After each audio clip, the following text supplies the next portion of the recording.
Hello, everyone, and welcome to the concession stand here on the KB Radio Network. I am your host, Kevin Reed, and this is the review of Peacemaker, Season 2, Episode 4, entitled Need I Say Door? This show is part of the DCU, brought to us by James Gunn's DC Studios and HBO Max, starring John Cena as the title character. And this episode picks up directly after episode 3, where we last left Chris returning to his own dimension after spending a day in this parallel dimension where his version, or the version of himself, lives the life that he always wanted. A loving dad. His brother is still alive and had a past relationship with Harcourt. So this is everything that he dreamt of. He is celebrated as a hero. I mean, the world is basically in the palm of his hands in this dimension. So he returns back to his own, only to find out that Argus, led by Rick Flag Sr., is hot on his trail. So this episode begins with the explanation of the origins of this quantum folding storage unit, if you will, this pocket dimension, where we find a young Chris and his brother being led by his father, played by the great Robert Patrick, going on a hunting trip, if you will, and they stumble upon what they think is a deer. And his father, what's his name on the show? Argy. He shoots this thing, thinking it's a deer, but you hear the whimpering which was very disturbing. I don't know. It really, the way that thing was suffering really disturbed me going into this episode.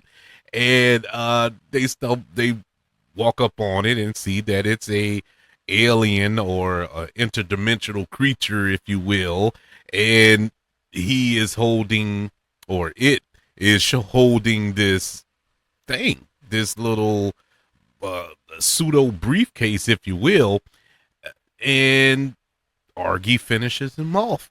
But while he's shooting the thing in his head, basically blowing his head off, young Chris, screams out, "No, Dad, don't do it." And he still shoots the thing and kills it. And Argy, being himself, backhand young Chris, telling him basically, I don't take orders from you. Who are you? And they discovered that this creature was heading to this door to the pocket dimension, as his father and his brother go off to explore this door. Chris picks up the little briefcase doohickey.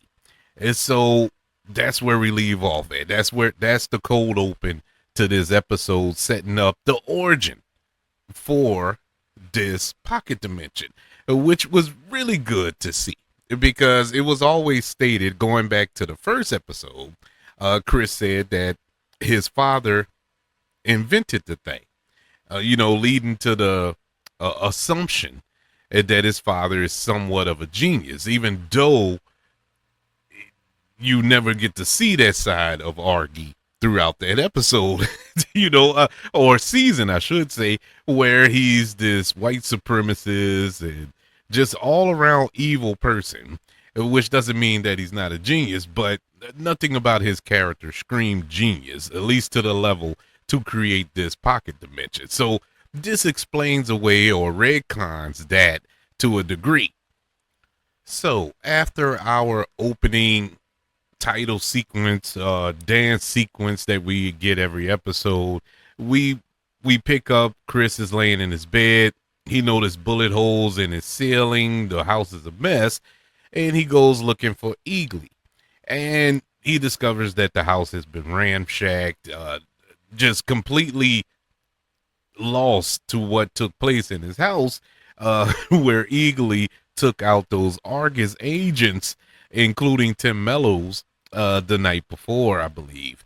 And Eagly is in the refrigerator trying to eat bologna and whatnot. All the while, you have Argus returning on their way to the house to raid the house and get into this closet where he has the pocket dimension. And who's in the van? You have what's her name? Bardot, I believe her name, who has ties to Batman, but I don't think they're gonna go that route with it. But she's in there. You have Tim Meadows' character in there, who I'm still trying to warm up to. I'm still trying to get there with Tim Meadows' character, but he's there, so I got to deal with it. You have Economos in there, and you also have Michael Rooker. And Michael Rooker, who is a awesome actor. I'm a huge fan of Michael Rooker. Everything he's been a part of, except this. Unless it gets better in future episodes, this episode did not do it for me when it comes to Michael Rooker.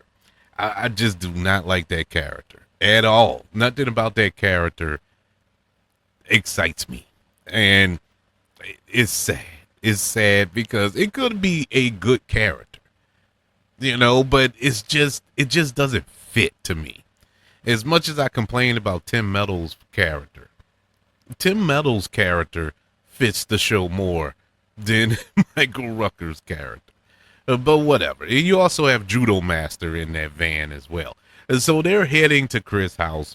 Economos is able to sneak and text to warn Peacemaker about the raid that's coming. So he scrambles to find the little briefcase that was set up in the cold open of this episode, and to move the door, to move this pocket dimension.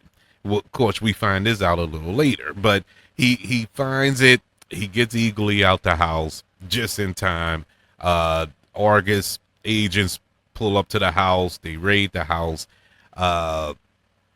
Chris gets away. He message Daniel Brooks' character to come pick him up in the forest. But before she comes, Peacemaker has a run in with Judo Master, have a little back and forth fight with them two. Peacemaker gets the best of them on accident in typical Peacemaker fashion.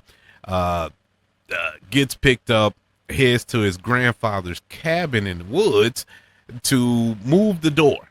And so as Argus is trying to break in the door, they trying to get Economist to break into the door after he interfered with Michael Rooker's character, who is an eagle hunter. That's why they brought him in, saving Eagly's life in the process, but knocks out Michael Rooker. And Economist is stalling to give Chris more time to open up the little portal or door to the dimension pocket or whatever, pocket dimension. And of course, dramatic cinematic tone, able to do it just in the nick of time. Argus opens the door, or the Argus agents open the door, and it's just a closet. And so Bardot radios back or calls Rick Flag Jr. to inform her. So Rick Flag Jr. Goes to his contingency plan, who is Amelia Harcourt. And they're talking, and we get a little more backstory, just a tad bit more backstory on Harcourt's relationship with Rick Flag Jr. in this dimension. When we find out, we still don't quite know the level to their relationship, but you do know that they knew each other due to the relationship between her and Rick Flag Sr.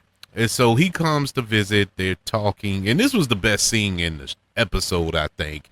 I love the chemistry between Frank Grillo and Jennifer Harlan here. Really good scene. acting wise, I really enjoyed it. And we got a little nugget there for those of us who watch Creature Commandos, where Rick Flag mentions about his back. He had broke his back on a past mission or whatever, and we know that that took place on Creature Commandos. So a nice little way to tie that into the canon of the DCU. And so, to make a long story short, Rick Flag Sr.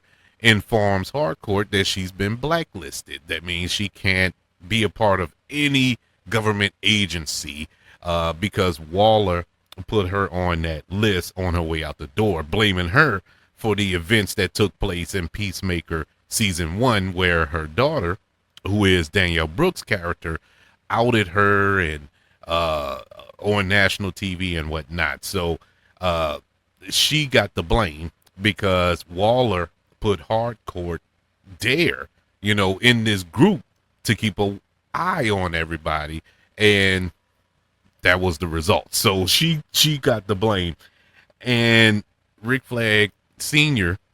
said there is a path to redemption. There is something you can do to get back in the good graces of the U.S. government. We want you, or I want you, to bring in Peacemaker.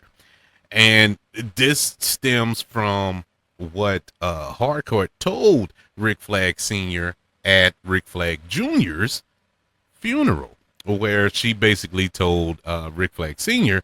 that she was going to bring the man responsible to justice. And now, boom, we fast forward, and they're friends. Not only friends, but there's a possible relationship that is pending there. So there's a lot of tentacles here that's in the works. So desperate to have meaning or purpose in her life, she agrees. She agrees to meet up with Chris to bring him in, and so she can get her life back, get her job back. Meanwhile, Chris had texted her to meet up, and they agreed to meet. And the episode ends with Chris on his way to meet Harcourt, where Argus agents have basically set up a trap for him to catch, and that's how the episode went off. This was the weakest of the season so far. I'm not going to say I didn't enjoy it, but it didn't really get me excited for what's next, if you get where I'm coming from. I like the scene with Rick Flag Sr. and Harcourt here. I really like that scene. I like John Cena here. John Cena, he is Peacemaker. I've stated that before. I'm enjoying his performance and everything. It just felt like a filler episode. It just screamed filler episode. And this episode was here just to explain the origin of the pocket dimension. That was it. That's the only reason this episode exists. It really didn't move anything forward for me. I think the next episode will, but this episode not so much. I think it was mainly like the Michael Rucker character. It just turned me off. I was offended by his character, and I'm not an indigenous person, but I was offended by that character. It just didn't work for me. It did not work at all. It just felt like a caricature. It felt like it just felt like they were making fun, and I didn't really appreciate. They didn't have to go Native American for that character.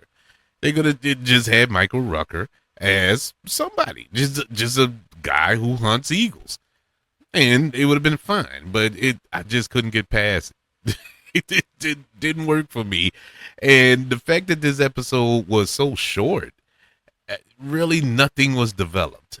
Nothing was developed. So I don't know, man. I don't know. I'm still enjoying the season so far, and I know there's been a lot of promises ahead. Things to look forward to ahead with the cameos that they claim that's going to directly set up Man of Tomorrow, the Superman quasi sequel that's coming up in a couple of years. So there's big implications here, but as far as this episode is concerned, they could have kept this one. And this one, this one did not quite work for me. But that's just one man's opinion. I would like to know what did you think of episode 4? Did you enjoy it? Do you think it was the weakest, or did you like it? Am I not looking at it right? I will say this. Full disclosure here. I will say this. Today was a rough day for me personally. I've had a rough day today. Not really in the best of moods, but I don't know if that affected my viewing of it, but I'm not in the greatest of mood. I feel a little better now, but my mood today was not a good one. So maybe that's the reason why I'm kind of moody and just didn't enjoy this episode. I'll watch it again before next week's episode. Maybe I have a different feeling. I doubt it, but maybe there's a possibility. But in any event, I want to know your thoughts of episode 4. Email the show at kbradiopodcast@gmail.com. You can also search for the show on all social media platforms. Just search for the KB Radio Network.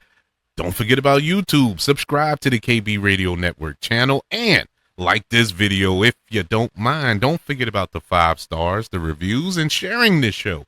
If you're listening on Apple Podcasts, Spotify, iHeartRadio, wherever you are currently listening to the concession stand here on the KB Radio Network. Everybody, thank you for joining me for this review of Peacemaker Season 2, Episode 4, entitled Need I Say Door.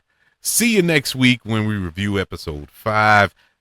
Want you all to know that I love you, continue to love everyone, and until we speak again, you all be blessed.